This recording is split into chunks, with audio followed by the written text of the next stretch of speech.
बिस्मिल्लाहिर्रहमानिर्रहीम। अस्सलामु अलैकुम वरहमतुल्लाहि वबरकातुहू। Building websites with HTML5 and CSS3 beginners to professionals part 2 HTML basics. जैसे कि आप जानते हैं कि हमने अपने पार्ट 2 का आगाज़ किया हुआ है और इसमें हमने पिछले लेक्चर के अंदर अंडरस्टैंडिंग HTML और HTML basic structure and common tags का कुछ हिस्सा पढ़ लिया था। आज हमने कोडिंग स्टार्ट करनी है HTML में, जो कि इसी जो सेकंड टॉपिक है HTML basic structure and common tags का हिस्सा है। हमने इसको देखना है और इसमें हम क्या क्या पढ़ेंगे। कोड का स्ट्रक्चर को एक बार फिर से रिव्यू कर लेंगे। HTML5 कैसे सेव करते हैं वो देखेंगे। हेडिंग्स पढ़ेंगे, पैराग्राफ वगैरह देखेंगे। ये चीज़ देखना है हमें। तो आइए अपने टेक्स्ट एडिटर या कोड एडिटर की तरफ चलते हैं। जैसे कि मैं आपको ऑलरेडी बता चुका हूँ कि हम लोग यहाँ पे नोटपैड प्लस प्लस यूज़ करेंगे। नोटपैड प्लस प्लस एक बिल्कुल सिंपल टेक्स्ट एडिटर है। इसमें अच्छे फीचर्स दिए हुए हैं, फ्री ऑफ कॉस्ट है, लाइट वेट है। इसमें आपका कोड डिफरेंट कोड्स डिफ्रेंशिएट हो जाता है, सेपरेट नज़र आ जाता है, पता लग जाता है कि भी चीज़ को कहाँ से स्टार्ट की है और किस कोड को कहाँ पे क्लोज़ किया है। जैसे कि आपको बताया था कि इसका जो स्ट्रक्चर स्टार्ट जो करेंगे हम लोग उसका डॉक टैब से स्टार्ट करेंगे। डॉक टैब स्मॉल या कैपिटल लिखे से कोई फ़र्क नहीं पड़ता। उसके बाद जो स्टार्ट करना है हमने HTML से स्टार्ट करना है और क्लोज जो होगा HTML से क्लोज होगा। अच्छा, इसमें इंटेंशंस आपने लाजम यूज़ करनी है। जैसे इंटर प्रेस किया, नेक्स्ट लाइन आ गया। आप चाहे तो हेड यहाँ से स्टार्ट कर सकते हैं, लेकिन बेहतर है कि आप टैब बटन दबा के थोड़ा सा आगे से स्टार्ट कर लें। इससे कोड की इंटेंशन होगी तो कोड समझना आसान हो जाएगा, यानी कि कोड का लेवल पता लग जाएगा। यहाँ पे मैंने हेड दे दिया, यहाँ पे हेड क्लोज कर दिया। इस तरह हेड के अंदर टाइटल दिया हुआ था, हमने टाइटल स्टार्ट किया, टाइटल कोई सा भी दे दिया इसके अंदर। जैसे कि हमने दे दिया अभी HTML का लेक्चर नंबर ये 2 है। हम इसको HTML1 कर लेते हैं क्योंकि कोडिंग का पहला लेक्चर है। इस तरह टाइटल क्लोज कर दिया। इस तरह बॉडी में आएंगे, बॉडी स्टार्ट किया हमने और बॉडी क्लोज किया। ये था हमारा HTML का बेसिक स्ट्रक्चर जो हमने पिछले लेक्चर में जिसको हमने समझा था हमने। अब एक काम कर लेता हूँ, इस कोड थोड़ा सेव कर लेता हूँ। और ये थोड़ा सा टेक्स्ट छोटा नज़र आ रहा है, हो सकता है आपको स्क्रीन पे प्रॉपर नज़र ना आ रहा हो।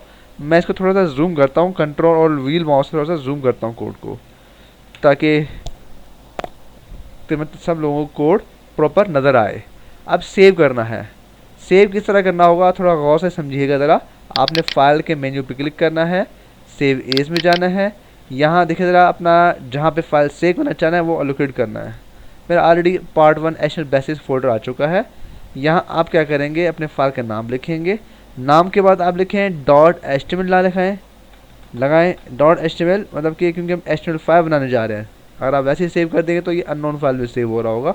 तो .html लिखें, या फिर आप आल टैब में जाके आप HTML को फाइंड करें कोड में जाके और इसको सेलेक्ट कर लें। तो मेरे ख्याल से ये ज़्यादा बेहतर है। HTML1.html। यहाँ आप इसको कोई भी नाम दे सकते हैं। चलो मैं थोड़ा डिफरेंट नाम दे देता हूँ, लेक्चर 1 दे दिया .html। HTML1.html हो सकता है आपके लिए कन्फ्यूजन होता, तो नाम कोई भी दें। नाम के बाद .html लाजिम लिखना है। अब देखें मैंने HTML फाइल में सेव किया। अब देखें कोड में थोड़ा मैजिक देखिएगा ज़रा, ये देखिए ज़रा कलरफुल कोड आ गया। अब देखो इस पर क्लिक कर रहा हूँ, मुझे बता रहा है कि ये यहाँ क्लोज हुआ है। ये देखें, इसको बता रहा है, ये बता रहा है, ये आइडेंटिफाई कर रहा है कि भाई आपने कोड लिखा है, सही लिखा है और ये क्लोज भी किया आपने। मैं इस कोड को थोड़ा सा एक ही नाम रख लेता हूँ, लेक्चर 1। कोड हमारा लेक्चर 1 है, इसलिए लेक्चर 1 दिया है। आप देखिए ज़रा, ये बॉडी में आ गया। मैंने क्या बताया था पिछले लेक्चर के अंदर कि बॉडी में तमाम तरह विजिबल डेटा नज़र आता है। पेज में जो विजिबल होता है वो नज़र आता है, जैसे कि हेडिंग्स हैं, पैराग्राफ्स हैं, टेबल्स हैं वगैरह डिफरेंट चीज़ें। अब मैं हेडिंग 1 दे देता हूँ। देखिए हेडिंग 1 के डिफरेंट कैटेगरीज हैं, 6 कैटेगरीज है हेडिंग की। H1 सबसे बड़ी हेडिंग, H2 इससे छोटी हेडिंग, और H3 इससे और छोटी। इसी तरह H4 जो है और छोटी हेडिंग है। इस तरह H5 मज़ीद छोटी होगी, और जो H6 है वो सबसे छोटी हेडिंग है। H6 वो सबसे छोटी हेडिंग है। दरअसल जो हेडिंग कैटेगरीज हैं ये डिफाइन किए हैं अकॉर्डिंग टू हेडिंग के साइज़ के मुताबिक। H1 सबसे बड़ी है और H6 सबसे छोटी हेडिंग। सेव किया। अब देखिए ज़रा, अब चाहे तो इसको जहाँ फोल्डर सेव किया था आपने वहाँ से ओपन कर लें इसको। जैसे कि H1 देखिए ज़रा ये अननोन फाइल में शो हो रहा है, इसको थोड़ा सेट करना पड़ेगा। राइट क्लिक, मैं इसे कर लेता हूँ open with, choose default program select कर लेता हूँ इसका। मैंने क्रोम सेलेक्ट कर लिया, ऑलवेज यूज़ ये सिलेक्ट किया, ओके किया, ताकि हर बार ये क्रोम में ही ओपन हो सके। अब देखें ज़रा, ये हेडिंग है, ये हमारे पास कंटेंट आया है और देखें ज़रा कोड इतना सारा लिखा है। अब कोड थोड़ा सा विद आउटपुट के साथ शो करता हूँ। अब देखें बाकी कोड तो शो नहीं होता, ये सारा कोड शो नहीं होता, वो तो जैसे आपके हेल्पफुल है, आपके इसमें लाजम देना होता है। अब देखें टाइटल शो हो रहा है हमारे पास, लेक्चर 1 है, ब्राउज़र में आया, देखें ये टाइटल बार में जो शो हो रहा है लेक्चर 1।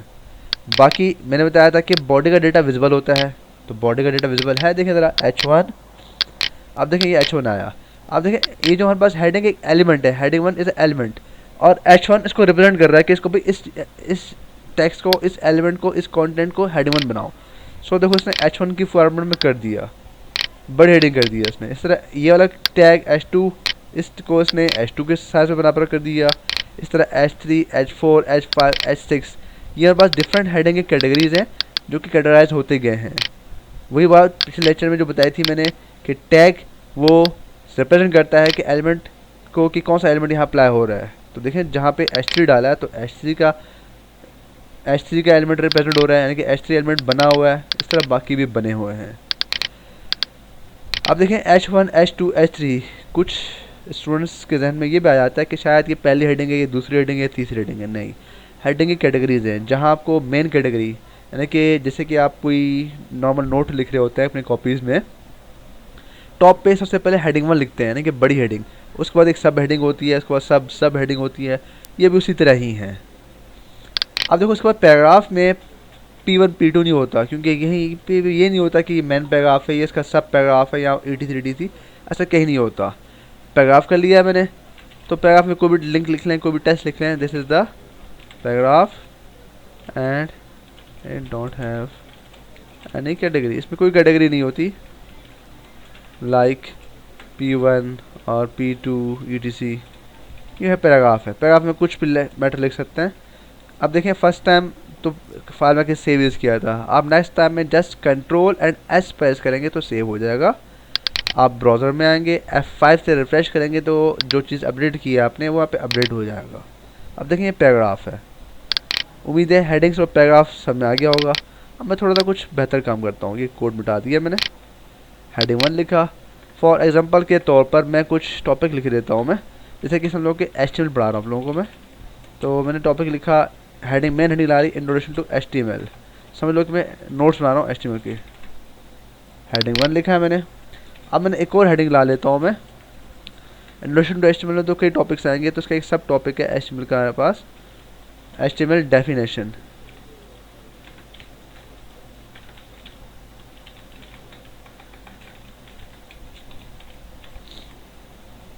तो यहाँ पैराग्राफ की सूरत में लिख दिया मैंने HTML डेफिनेशन। अब मैंने क्या लिखा, HTML stands for hypertext markup language and it is use for developing web pages, और ये वेब पेजेस बनाने के लिए यूज़ होता है। इसी तरह हम इसमें मज़ीद और हेडिंग लगा लेते हैं, जैसे कि मैं एक सब हेडिंग एक और ला लेता हूँ मैं लगा लिया HTML स्ट्रक्चर, H2 लिख लिया मैंने। अब H2 में जैसे एक पैराग्राफ ला लेता हूँ मैं, पैराग्राफ में आया मैं, आप पैराग्राफ में लिख देता हूँ मैं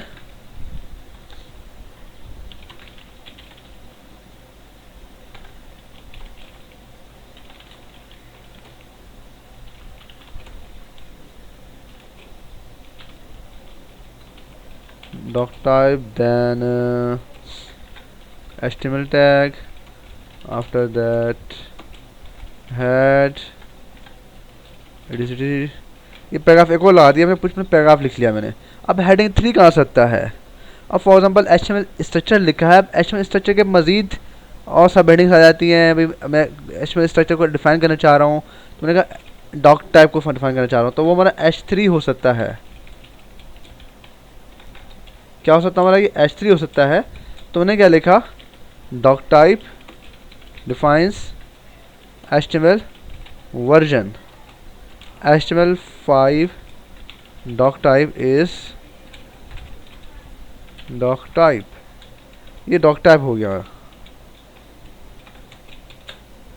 आज कर क्या किया हमने, पैराग्राफ क्लोज कर दिया। इस तरह एक और H3 बन सकता है इसमें, मतलब कि अब देखो ये H3 दूसरा जो डाल रहा हूँ मैं, जैसे मैंने कहा हेड सेक्शन है किसका, वेबसाइट का।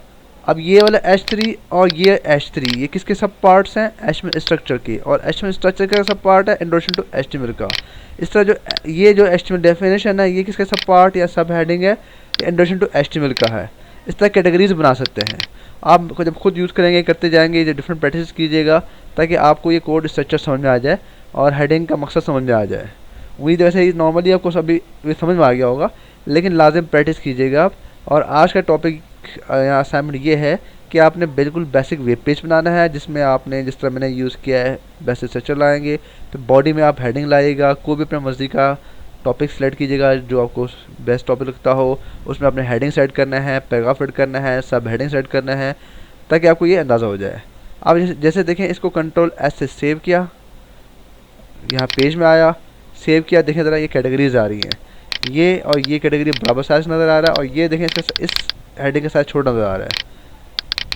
ठीक है, तो इस तरह आप कैटेगरीज वगैरह हेडिंग को प्रैक्टिस कर सकते हैं। तो आप भी लाजिम प्रैक्टिस कीजिएगा। आज तक के लिए इतना काफ़ी है। अब हम नेक्स्ट लेक्चर के अंदर इन जो हेडिंग और पैराग्राफ यूज़ किए इनकी हम फॉर्मेटिंग करें। एनी क्यूरी और सजेशन इस लेक्चर से रिलेटेड या इस कोर्स से रिलेटेड, आपके जहन में कोई सवाल हो, कोई मशवरा हो, या हमारे लेक्चर्स में कोई मिस्टेक हो, तो आप बगैर किसी हिचकिचाहट के व्हाट्सअप कर सकते हैं या फिर कमेंट्स में अपने ख्यालात का इजहार कर सकते हैं। हमारे इस चैनल को आप लाइक करें, सब्सक्राइब करें, शेयर करें और नोटिफिकेशन पे आइकन पे लाजिम क्लिक करें, ताकि हमें हमारी हौसला अफजाई होती रहे और हम आपको नए नए लेक्चर्स, प्रोफेशनल कोर्सेज़ आपके सामने लाते रहें। अल्लाह हाफिज़।